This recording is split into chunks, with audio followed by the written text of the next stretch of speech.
paksa, yaitu satu, pada zaman penjajahan Belanda dikenal dengan kerja rodi, dilakukan pada zaman Gubernur Jenderal Herman Willem Daendels pada tahun 1809. Orang Indonesia dipaksa untuk mengerjakan pembangunan jalan raya sepanjang kurang lebih 1000 km dari Anyar hingga Panarukan. Selain itu, mereka juga dipekerjakan untuk membangun benteng-benteng pertahanan orang Belanda dan pembangunan lainnya.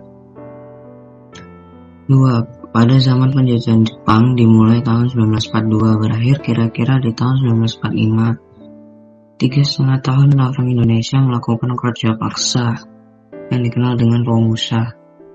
Mereka diharuskan untuk mengerjakan pekerjaan berat dan kasar, di antaranya membangun kubu pertahanan, membangun jalan raya, membangun rel kereta api, membangun jembatan, dan membangun lapangan udara. Ada sekitar 10 juta orang laki-laki yang masuk dalam Romusa. Kebanyakan dari mereka awalnya adalah petani.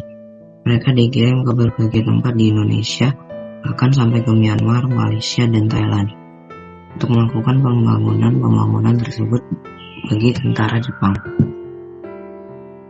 Karena namanya kerja paksa, maka mereka pasti tidak diberi upah, juga diperlakukan kasar.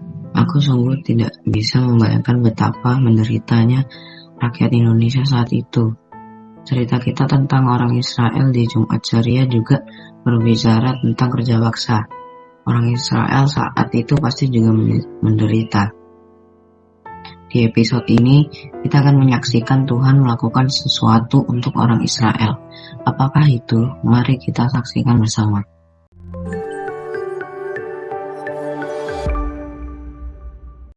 Shalom, bertemu lagi dengan Ino.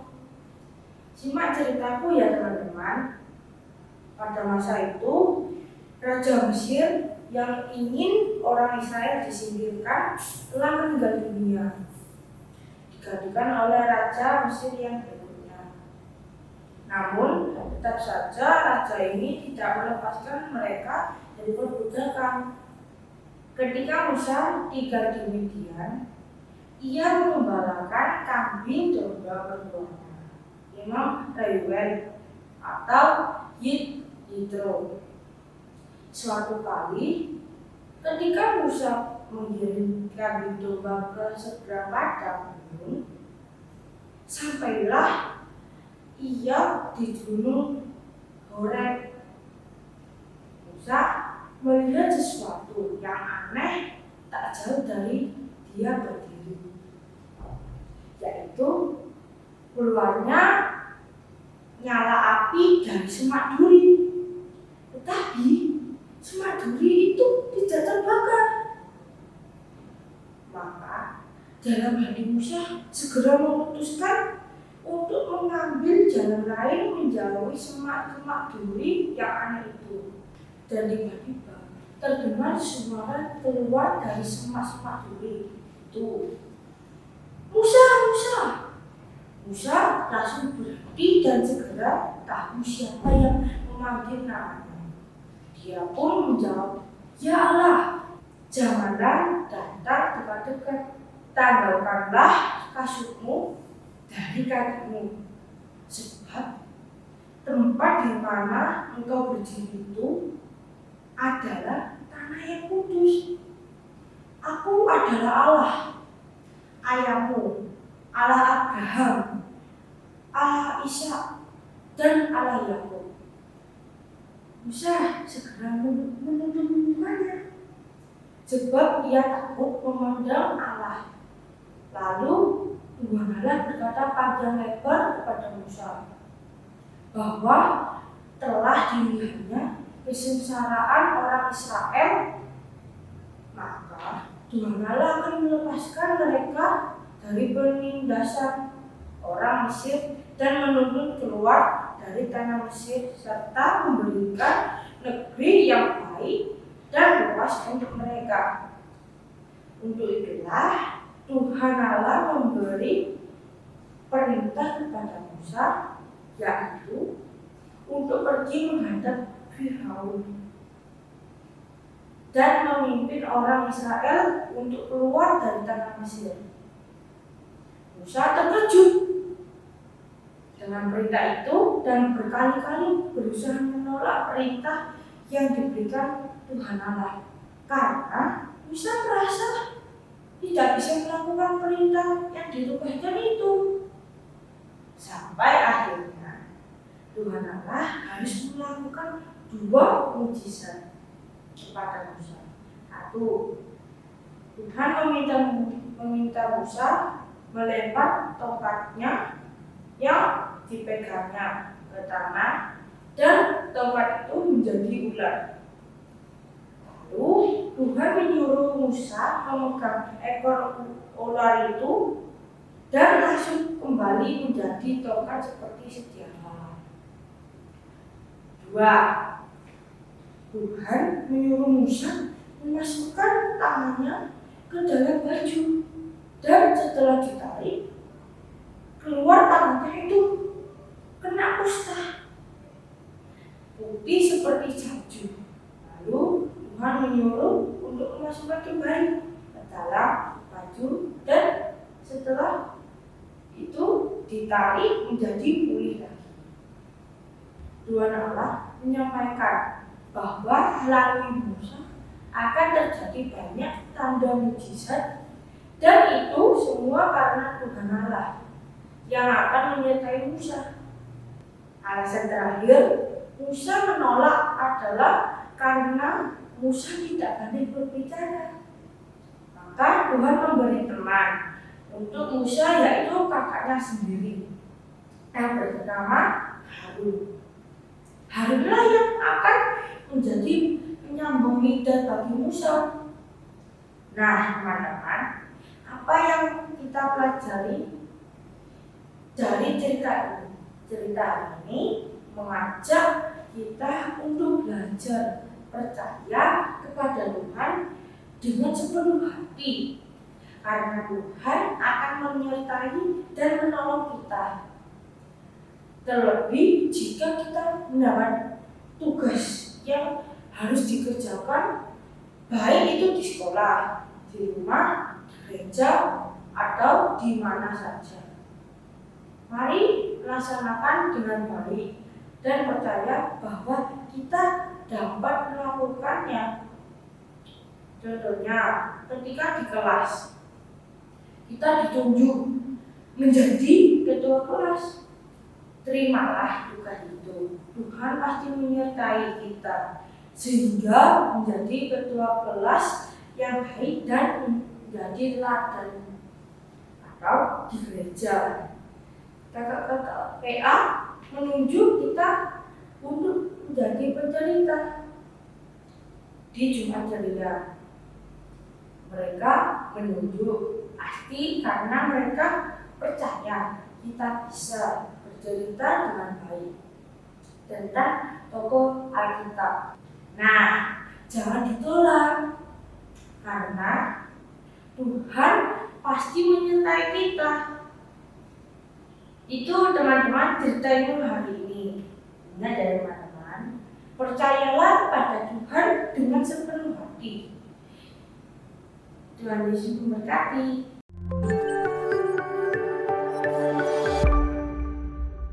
Ayo adik-adik, kita lihat pengetahuan episode kali ini ya. Gunung Horeb ternyata mempunyai beberapa nama loh. Yang pertama, Gunung Horeb sama dengan Gunung Sinai.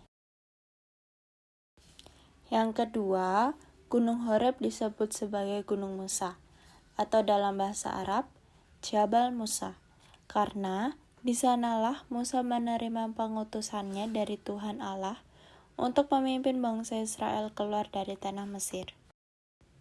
Dan yang ketiga, Gunung Horeb disebut sebagai Gunung Allah, tempat Tuhan Allah menampakkan diri kepada Musa dengan semak-semak duri yang menyala. Itulah pengetahuan yang Kakak Ani sampaikan di episode kali ini. Sampai jumpa di episode pengetahuan berikutnya.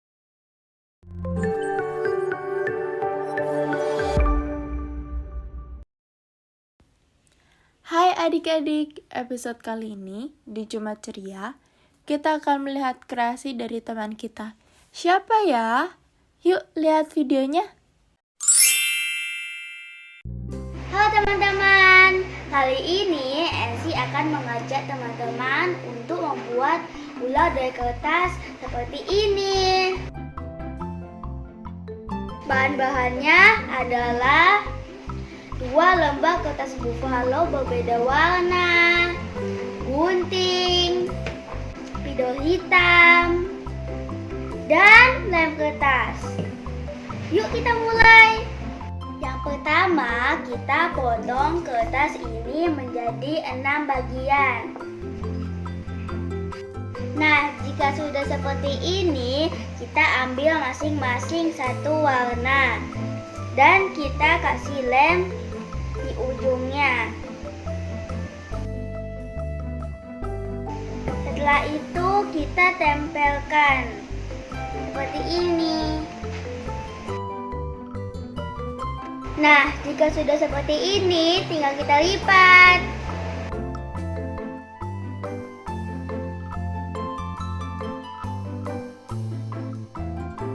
Nah, jika kertasnya habis, kita sambung teman-teman.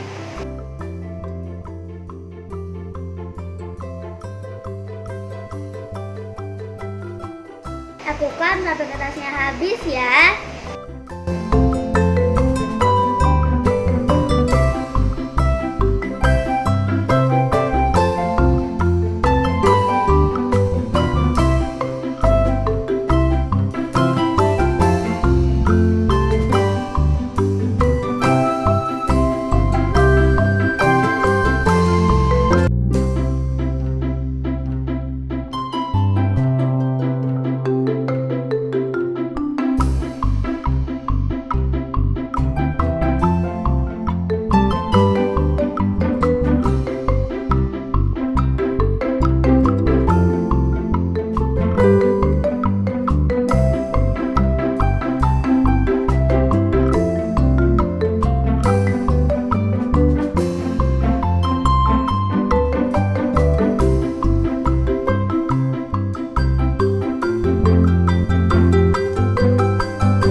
Nah, sudah jadi teman-teman.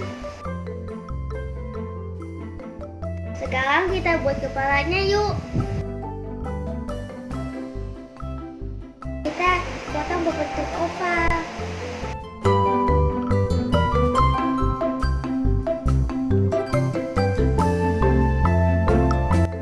Lalu lidahnya.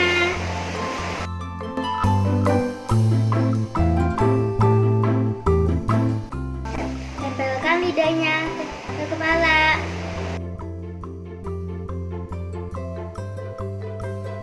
Nah, seperti ini. Tinggal kita kasih mata.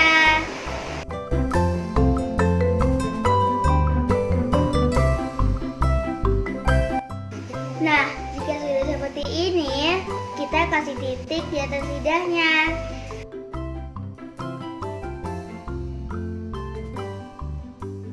Tinggal kita tempel.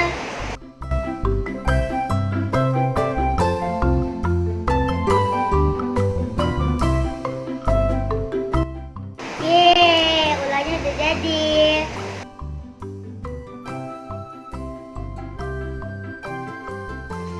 Sampai jumpa di video berikutnya teman-teman. Dadah.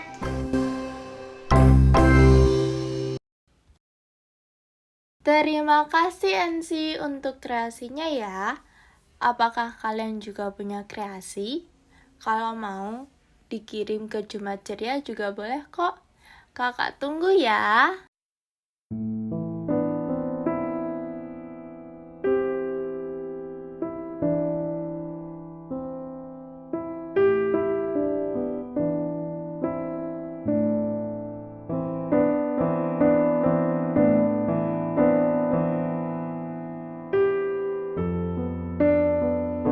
Tuhan Allah akhirnya mengutus Musa untuk menyelamatkan bangsa Israel. Menyambung yang tadi, Bagaimana dengan orang Indonesia ketika di bawah tekanan Daendels dan tentara Jepang? Karena tindakannya, Gubernur Jenderal Herman William Daendels akhirnya ditarik digantikan oleh Gubernur Jenderal John William Jennings. Memang orang Indonesia masih dijajah, namun kerja Rodi telah dihentikan. Pada 14 Agustus 1945, Jepang menyerah kepada Sekutu, dan pada 17 Agustus 1945 memproklamirkan kemerdekaan. Itu berarti berakhir Pulau Romusa. Nah, teman-teman, orang Indonesia berjuang bersama untuk keluar dari penindasan penjajahan sampai akhirnya benar-benar merdeka. Bagaimana ya dengan orang Israel dan perjuangan Musa? Kita simak kisahnya terus di Jumat Ceria. Hai kawan-kawan, jumpa di hari ini. Hai kawan-kawan, mari kita bergembira.